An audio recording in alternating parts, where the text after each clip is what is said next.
আসসালামু আলাইকুম, শুভ সন্ধ্যা। ডিনার করব তার আগে একটি আম খাবো। সেই আমটা হলো টেস্ট করব এবং খাবো, সেটাই হলো ভ্যালেন্সিয়া প্রাইড। বিদেশি আমের ভিতরে এটা একটা প্রিমিয়াম কোয়ালিটির এ গ্রেডের ম্যাঙ্গো।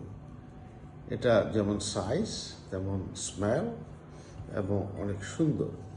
তে আমরা একটু আজকে কেটেই দেখাই আপনাদের। এটা কিন্তু বেশ টাইট আম হয় এবং খেতে কেমন খেয়ে আপনাদের দিচ্ছি। আটি ওই বানানা ম্যাঙ্গোর মতোই, আটি খুব চিকন, রসালো, ভেতরে দিয়ে একটু পিন করেছিল মনে হচ্ছে, একই সাইডে পিন করেছে। যাই হোক, ব্যাগিং করা হয়নি তো এটা পিন ভুল হয়ে গেছে। পিন ব্যাগিং করলে আবার পিনটা করতো না। যাই হোক, এটা smell is good, just like a Kingston প্রাইডের মতো অনেকটা। এই আমগুলো এরকমই হয়, আবার ভেতরটা যে খুব একটা লাল তা না, এটা গোল্ডেন কালার। একটু টেস্ট করি।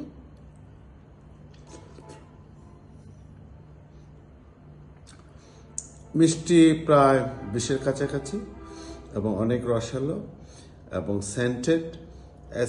এক কথায় এটা একটা বিদেশি আমের ভিতরে এ গ্রেডের ম্যাঙ্গো। সবাই ভালো থাকবেন, সুস্থ থাকবেন। আল্লাহ হাফেজ।